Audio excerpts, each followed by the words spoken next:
بسم اللہ الرحمن الرحیم۔ السلام علیکم۔ آج ہم بات کریں گے کہ دعا کے دوران ایسی کون سی دو غلطیاں ہیں جو غلطیاں ہم کرتے ہیں اور جن کی وجہ سے ہماری دعا قبول نہیں ہوتی، یا ہم اگر کوئی وظیفہ بھی کرتے ہیں تو ہمارا وظیفہ بھی قبول نہیں ہوتا۔ تو آج ہم اسی بارے میں بات کریں گے۔ تو دعا مانگتے وقت جو غلطیاں کبھی نہیں کرنی، ورنہ ہماری کوئی بھی دعا قبول نہیں ہوگی۔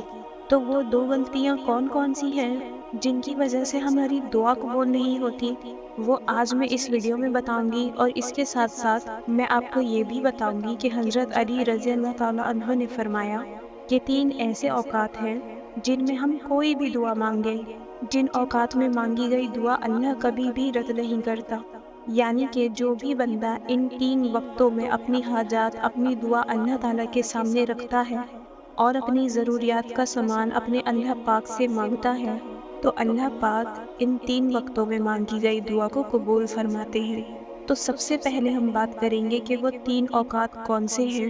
تو میرے پیارے بہن بھائیوں، دعا کے بارے میں آتا ہے کہ دعا کرنا بھی ایک عبادت ہے۔ دعا کے بغیر عبادت کا مزہ ہی نہیں ہوتا۔ جو بندہ دعا نہیں کرتا، اس کے دل کو سکون نہیں ملتا۔ دعا کے اندر اللہ پاک نے سکون رکھا ہے۔ لوگ دعائیں تو مانگتے ہیں، لیکن دعا کے اندر 2 ایسی غلطیاں بھی کرتے ہیں جن کی وجہ سے ان کی دعائیں قبول نہیں ہوتی۔ پھر ہم اللہ پاک سے ہی شکوہ کرتے ہیں، ہم لوگوں کے سامنے شکایت کرتے ہیں، ہماری دعائیں کیوں نہیں قبول ہو رہی۔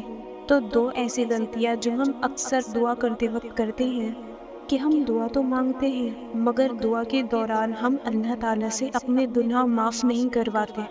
ہمارے گناہ اتنے زیادہ ہوتے ہیں کہ وہ دعا کے اندر قبولیت میں رکاوٹ بنتے ہیں۔ جیسے کوئی بندہ اللہ پاک کی نافرمانی کرتا ہے اور اس کے بعد توبہ کیے بغیر دعا کرتا ہے، تو اس بندے کی دعا قبول نہیں ہوتی۔ توبہ کرنے کے ساتھ ساتھ اس گناہ سے بچنا بھی چاہیے، کیونکہ دعا کی قبولیت کی راہ میں گناہ آ جاتے ہیں۔ تو اسی لیے جب بھی ہم سے کوئی گناہ ہو بھی جائے، فوراً اللہ پاک سے معافی مانگ لے اور اس گناہ کو نہ کرنے کی کوشش کریں اور اس گناہ سے بچیں۔ ایک اللہ کے ولی سے پوچھا گیا کہ ہماری دعائیں کیوں نہیں قبول ہوتی، تو انہوں نے فرمایا ہمارے اپنے ہی گناہوں کی وجہ سے بعض اوقات ہماری دعائیں قبول نہیں ہوتی۔ تو ہمیں چاہیے کہ جب بھی ہم کوئی گناہ کریں، ہمیں اللہ تعالیٰ سے اس کی معافی مانگنی ہے۔ اول تو کوشش ہی یہی کریں کہ ہم گناہ نہ کریں، مگر ہم انسان ہیں، ہم غلطیوں کا پتلا ہیں۔ غلطی ہو جاتی ہے، گناہ ہو جاتا ہے، اور اگر وہ گیا ہے گناہ تو خوب رو کر گڑ گڑا کر اللہ تعالیٰ سے اس کی معافی مانگیں، استغفار کریں اور اللہ تعالیٰ سے یہ کہیں کہ اللہ تعالیٰ میں آئندہ یہ گناہ، یہ غلطی نہیں کروں گا یا نہیں کروں گی۔ یعنی ہماری یہ نیت ہونی چاہیے۔ تو جب ایسا ہوتا ہے نا، تو اللہ تعالیٰ ہماری دعا جلد از جلد قبول کرتے ہیں۔ تو جب بھی ہم دعا کے لیے ہاتھ اٹھائیں، پہلے اللہ کی حمد بیان کریں، پھر درود پڑھیں، پھر سورہ فاتحہ پڑھیں۔ اس کے بعد ہم بیٹھ کر تھوڑی دیر اللہ تعالیٰ سے گڑ گڑا کر اپنے گناہوں کی معافی مانگیں، توبہ کریں اور دل کی سچی نیت کے ساتھ توبہ کریں، اور ہمارے جتنے پیارے اس دنیا سے گزر چکے ہیں ان کے لیے معافی مانگیں، تو اللہ تعالیٰ ہماری دعا کو قبول کرتے ہیں۔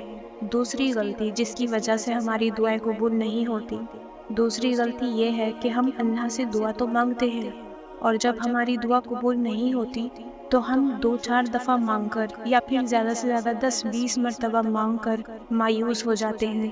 یعنی ہم امید چھوڑ دیتے ہیں، نا امید ہو جاتے ہیں۔ انسان یہ سوچنے لگتا ہے کہ میری دعا تو قبول ہی نہیں ہو رہی، تو مانگنے کا کیا فائدہ۔ لیکن انسان یہ نہیں سوچتا کہ ہو سکتا ہے اس میں اللہ پاک کی کوئی نہ کوئی حکمت ہو۔ نبی کریم صلی اللہ علیہ وسلم نے فرمایا کہ بندے کی دعا اس وقت تک قبول نہیں ہوتی جب تک کہ وہ دعا میں جلدی نہ کرے۔ جیسے ہی بندہ دعا کرنے کے بعد جلدی کرے گا اور صبر نہیں کرے گا تو اس کی دعا قبول نہیں ہوگی۔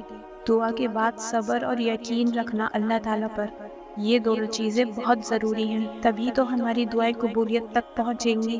اب میں آپ کو بتاتی ہوں کہ 3 ایسے کون سے اوقات ہیں جن کے بارے میں حضرت علی رضی اللہ تعالیٰ عنہ نے فرمایا کہ بندہ ان 3 وقتوں میں جب بھی اپنی حاجات اللہ رب العزت کے سامنے رکھے گا اور اپنے ضرورت کا سامان اللہ تعالیٰ سے مانگتا ہے، چاہے وہ اولاد ہی کیوں نہ ہو یا مال و دولت ہی کیوں نہ ہو، ان 3 وقتوں میں وہ جو بھی دعا مانگے اللہ تعالیٰ اس کو ضرور عطا فرماتے ہیں۔ ایک شخص حضرت علی رضی اللہ تعالیٰ عنہ کی خدمت میں آیا اور کہنے لگا، اے علی، وہ کون سا وقت ہے جس میں میں جو بھی دعا مانگوں اور میری دعا قبول ہو جائے؟ تو حضرت علی رضی اللہ تعالیٰ عنہ نے فرمایا، اے شخص، میں نے اللہ کے محبوب صلی اللہ علیہ وسلم سے سنا ہے کہ 3 موقع ایسے ہوا کرتے ہیں جن میں اللہ اپنے بندوں کی دعا رد نہیں کرتا۔ اس شخص نے پوچھا، یا علی، وہ کون سے 3 لمحات ہیں؟ تو حضرت علی رضی اللہ تعالیٰ عنہ نے فرمایا، نمبر 1، جب انسان کا جسم کانپنے لگے اور تھر تھرانے لگے، اس وقت مانگی گئی دعا اللہ کبھی رد نہیں کرتا۔ نمبر 2، جب اللہ کا ڈر دل میں ابھرنے لگے، اس وقت بھی کوئی حاجت اگر بندہ اللہ تعالیٰ سے مانگتا ہے تو اللہ اس کی حاجت کو ضرور پورا کرتا ہے۔ اور نمبر 3، جب انسان کی آنکھیں نم ہو جائیں، اس وقت میں مانگی گئی دعا بھی اللہ کبھی رد نہیں کرتا۔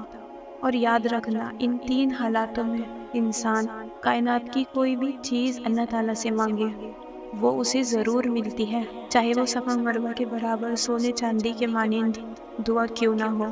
اب میں آپ کو ایک وظیفہ بتاؤں گی جس سے آپ مالدار ہو سکتے ہیں، انشاءاللہ آپ کے گھر میں بہت زیادہ برکت ہوگی۔